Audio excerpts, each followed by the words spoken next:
Hello everyone, आज हम कर रहे हैं लर्निंग रिसोर्सेज के बारे में पढ़ेंगे, जो कि आपका अंडरस्टैंडिंग डिसिप्लिन एंड सब्जेक्ट वाली जो बुक है बीएड सेकंड ईयर की, उसका एक टॉपिक है और ये लॉन्ग ऐसे टाइप में पूछा जाता है। तो लर्निंग रिसोर्सेज हमारे पास बहुत सारे हैं, लेकिन जो आपके सिलेबस में पूछे जाते हैं वो टेक्स्ट बुक हो गया, वर्क बुक हो गया और मल्टीमीडिया हो गया। तो ये तीनों को हमें एक्सप्लेन करना होता है, तो इसको वन बाय वन एक्सप्लेन करते हैं। तो सबसे पहले हमारे पास टेक्स्ट बुक्स। तो सबसे पहले हमें इसमें बताना है कि इसका पर्पस क्या होता है, फिर हम इसकी इंपॉर्टेंस देखेंगे।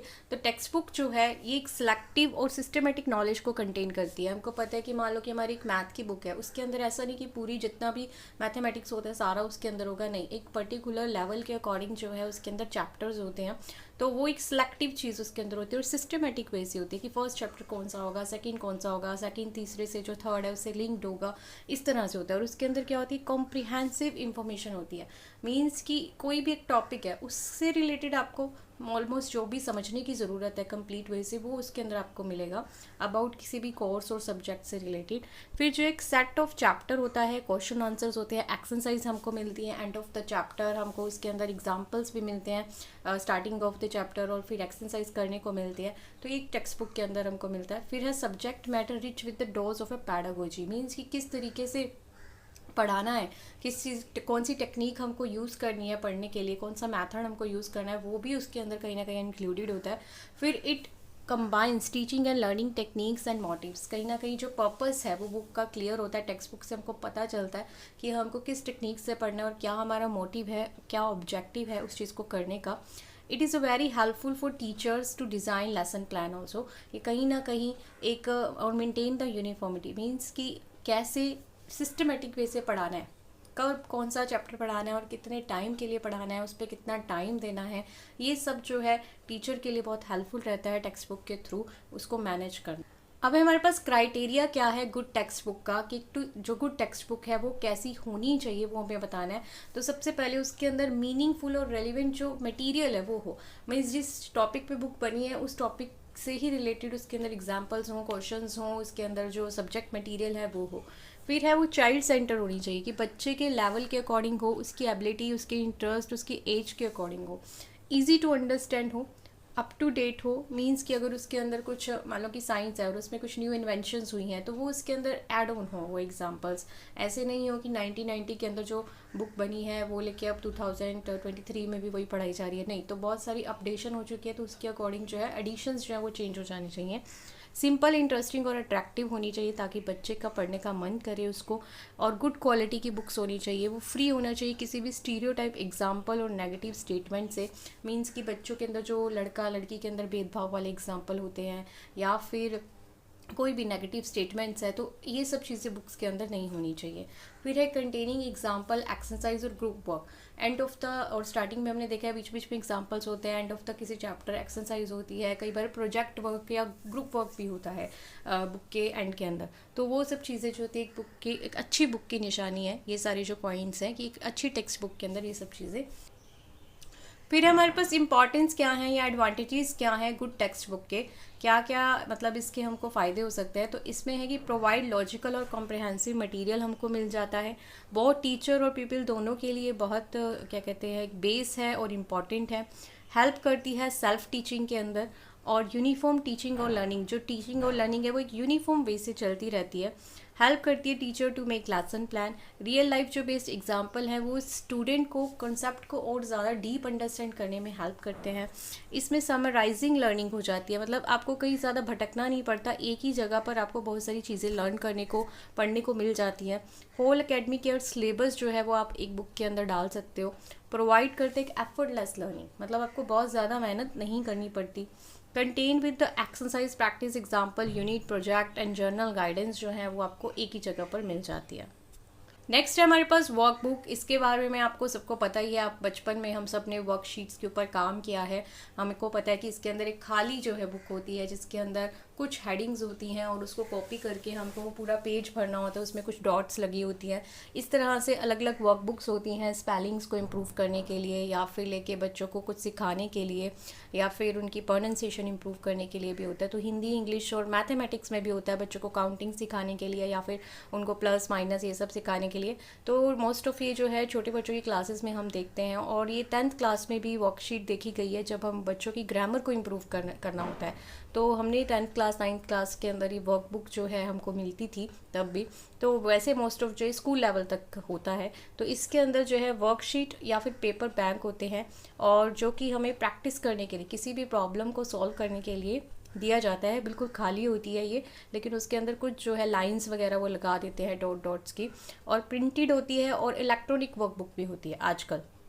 पहले तो प्रिंटेड ही आती थी, लेकिन आजकल हमको इलेक्ट्रॉनिक वर्कबुक भी अवेलेबल है, मिल जाती है। इलेक्ट्रॉनिक जो वर्कबुक है उसके अंदर जैसे कंप्यूटर, लैपटॉप और डेफिनेटली हमको वेब बेस्ड कुछ चीज़ें चाहिए होती है, सॉफ्टवेयर चाहिए होता है। फिर है हमारे पास मिक्सचर ऑफ एक्टिविटीज़ इसके अंदर होती हैं। एक जो वर्कबुक होती है उसमें अलग अलग तरह से एक्टिविटीज़ होती है, जैसे कि 10th की जो वर्कबुक होती थी उसके अंदर क्या होता था कि स्टोरीज़ आपको लिखनी है। कोई आपको एक पिक्चर दिखा दी तो वो कहते हैं कि इस पर आप अपनी स्टोरी बताओ कि आप इसके बारे में क्या सोचते हो, या फिर कोई ग्रामर आपको पहरा दे दिया, उसमें आपको मिस्टेक्स निकालनी है या फिर आपको कॉपी करनी है कोई चीज़। तो इस तरह से डिफरेंट एक्टिविटीज़ होती हैं एक वर्कबुक के अंदर। फिर it can be used for every subject practice, ठीक है, किसी भी सब्जेक्ट प्रैक्टिस के लिए आप इसको यूज़ कर सकते हो। इंपॉर्टेंस क्या है वर्कबुक की? It's lighter and smaller than the text book, ठीक है। कहीं ना कहीं ये हल्की होती है टेक्स्ट बुक के कंपैरेटिवली। टेक्स्ट बुक जो होती है हमारी वो ज़्यादा, उसके अंदर मटेरियल होता है, इसके अंदर कम मटेरियल होता है, सिर्फ प्रैक्टिस पर्पज़ के लिए कुछ पेजेस इसके अंदर होते हैं। फिर मच अट्रैक्टिव और इंटरेस्टिंग होती है at compare to text books. फिर है ये जो है marking is very easy for teacher. इसके अंदर क्या होता है, टीचर को बहुत हेल्प, क्योंकि इसके अंदर ऑलरेडी सब हेडिंग्स हैं। अदरवाइज़ क्या होता है, हम देखते थे कि फर्स्ट सेकंड में टीचर ही अपने हाथ से हमें डॉट डॉट्स लगा के देती है नर्सरी केजी के अंदर, या फिर जो वर्कशीट्स बनाती थी टीचर खुद अपने हैंड से बनाती थी, लेकिन वो उनका काम जो है वो कम हो जाता है और उनको मार्किंग करना भी बहुत ईजी हो जाता है। ये चीप होती है प्राइस के अंदर, और इसको जो है रियल लाइफ एक्सपीरियंस इससे अच्छा मिलता है, और फन एक्टिविटीज़ इसके अंदर हमको मिल जाती हैं। और इससे हमें क्या क्या चीज़ों को हम इम्प्रूव कर सकते हैं, ग्रामर है, वोकेबलरी है, प्रोनाउंसिएशन है, डिफ़िकल्ट कोई पॉइंट्स हैं, मैथ प्रॉब्लम है, रीडिंग राइटिंग स्किल्स को हमें इम्प्रूव करना है। इसके अलावा गुड असेसमेंट टूल है ये। प्रोवाइड द परफॉर्मेंस गाइडेंस, बच्चे की परफॉर्मेंस के लिए हमें गाइडेंस प्रोवाइड करती है। It cover the course learning objectives, ठीक है, जो हमारा ऑब्जेक्टिव है कोई भी टेक्स्ट बुक का, उसको हम प्रैक्टिस यहाँ पे कर सकते हैं, तो उसको कहीं ना कहीं हमारे ऑब्जेक्टिव को कवर करने में हेल्प कर। नेक्स्ट है हमारे पास मल्टीमीडिया रिसोर्सेज। ये तो बहुत ही हमको इजी है क्योंकि हम सब आजकल इसी से लर्न करते हैं। तो एक integration of multiple form of media है जो कि इंक्लूड करता है टेक्स्ट को, ग्राफिक्स को और ऑडियो वीडियो जो क्लिप्स हैं उनको। मीन्स बहुत सारी चीज़ें जो हमको एक जगह पे मिल जाती हैं। यूट्यूब के थ्रू भी हम वो वीडियोज़ देखकर या फिर ऑडियो या फिर गूगल से बहुत सारी चीज़ें पढ़ते हैं, हमारे पास क्लिप्स हमको मिल जाती है। तो ये सारा जो लर्निंग एक्सपीरियंस है वो मल्टीमीडिया के थ्रू हम कर रहे हैं। तो इसमें क्या कोई ना कोई सॉफ्टवेयर, एनिमेशंस या साउंड, टेक्स्ट, ये सब चीज़ें मिल जाती हैं। सीडीज़, डीवीडीज़ के थ्रू भी हम पढ़ते हैं। तो ये सारा जो है मल्टीमीडिया फॉर्मेट होता है। तो it is great learning resource, ठीक है, क्योंकि इससे जो टीचिंग लर्निंग है उसको हम नेक्स्ट लेवल पर लेके जा सकते हैं। बच्चा जो है बहुत इंटरेस्ट से पढ़ता है और इस सब चीज़ों से हमने एक्सपीरियंस किया ही है कि कितनी हमारी जो लर्निंग है वो इंटरेस्टिंग हो जाती है। वह कि एडवांटेजेस क्या है मल्टीमीडिया रिसोर्सेज के? तो सबसे पहले ये इन्हांस करता है कम्युनिकेशन को, क्योंकि इससे जो है हम जब देखते हैं, हम मतलब कोई वीडियो देख रहे हैं कि लोग कैसे बातचीत करते हैं या कैसे उनका जो एक्सेंट है वो कैसा है, तो ओबियसली हमको बहुत सारी चीज़ें जो है वो इन्हांस होती है। हमारी कम्युनिकेशन जो है वो इम्प्रूव होती है, एक्सेसिबिलिटी जो है वो हमारी इम्प्रूव होती है, इंटरेक्टिविटी इम्प्रूव होती है, हमारी एफिशिएंसी जो है वो बढ़ती है, फ्लैक्सिबिलिटी आती है हमारी लर्निंग में। क्योंकि यहाँ पे फ्लैक्सिबिलिटी की बात इसलिए की गई है क्योंकि ईजी है, मतलब आपने ईजी असेसिबल, ईजी आप उसको गेन कर सकते हो और ईजी आप उसको मतलब पुश कर सकते हो। आप उसको बाद में भी देख सकते हो, कोई भी अगर वीडियो है अगर आपको बाद में पढ़ना है, तो इस तरह से फ्लैक्सिबल लर्निंग होती है। इम्प्रूव लर्निंग और रिटेंशन, कहीं ना कहीं जो आप देखते हो वो आपको ज़्यादा देर तक याद रहता है एट कम्पेयर टू अगर जब हम बुक से पढ़ते हैं। और अगर हम कोई चीज़ को एक बार देख लेते हैं वो हमें ज़्यादा लर्न रहती है, ज़्यादा देर तक लर्न रहती है। इससे हमारी टाइम जो एनर्जी है, स्पेशली जो टीचर की टाइम एनर्जी है वो सेव होती है, क्योंकि टीचर को इतना लंबा लेक्चर प्रिपेयर करना, फिर उसको वाइट बोर्ड के ऊपर एक्सप्लेन करना बहुत टाइम कंज्यूमिंग है। लेकिन इलेक्ट्रॉनिक मीडिया के थ्रू, मल्टीमीडिया के थ्रू एक वीडियो दिखाई या लेक्चर जो ऑलरेडी प्रिपेयर्ड मिल जाते हैं तो वो बच्चे को बस समझा दिए, तो इससे जो है बहुत सारी एनर्जी जो है टीचर की सेव हो जाती है।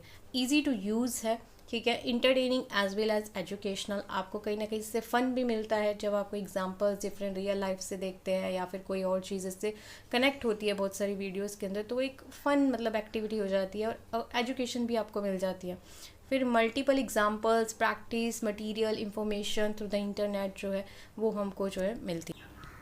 अब इसके कुछ डिसएडवांटेजेस भी हैं, जैसे कि एक्सपेंसिव है। अगर एक टेक्स्ट बुक देखा जाए तो वो हमें चीप रेट पे मिल जाती है, लेकिन अगर मान लो आपको स्कूल में पढ़ाना है मल्टीमीडिया के थ्रू, तो पहले आपको स्मार्ट बोर्ड लगवाना पड़ेगा या कंप्यूटर्स लगवाने पड़ेंगे, फिर आपको वाईफाई भी चाहिए, तो एक एक्सपेंसिव है ये वे जो है। फिर जो है नॉट ऑलवेज कंपैटिबल, मतलब टीचर और स्टूडेंट जो है, हो सकता है कि बच्चे की आई साइट वीक है, या फिर कई बच्चे जो होते हैं वो टेक्स्ट बुक से ही पढ़ना ज़्यादा प्रेफर करते हैं, तो उस परिस्थितियों में, या फिर लाइट नहीं है उन सिचुएशंस में, वाईफाई कनेक्टिविटी कम है, तो वो हमेशा जो है अनुकूल नहीं होती परिस्थितियाँ आपके। तो वो चीज़ है कि ऑलवेज़ ये जो है मेथड जो है हम यूज़ नहीं कर सकते। फिर not easy to use for all, सबके लिए ईजी नहीं होता। अब टीचर जो है उसको अगर नॉलेज नहीं है कि कैसे कनेक्ट करना है, तो वो सब चीज़ें भी उनको सीखनी पड़ती है, जो टेक्निकल चीज़ें, अगर उनको कोई प्रेजेंटेशन बनानी है तो वो भी उनको आना चाहिए, तो सबके लिए फिर वो ईजी नहीं होता। रिक्वायर स्पेशल हार्डवेयर और सॉफ्टवेयर, ठीक है।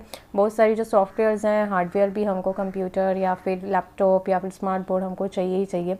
फिर कैन मेक लेज़ी, अगर बच्चा पर्सनली इन चीज़ों को यूज़ कर रहा है, पर्सनली जो है उसका जो सोर्स ऑफ लर्निंग है वो एक मीडिया है या इंटरनेट है, तो वो उसको लेज़ी भी बना सकता है, क्योंकि उसके पास एक चॉइस है कि उसको वो बाद में पढ़ लेगा या थोड़ी देर बाद में पढ़ लेगा।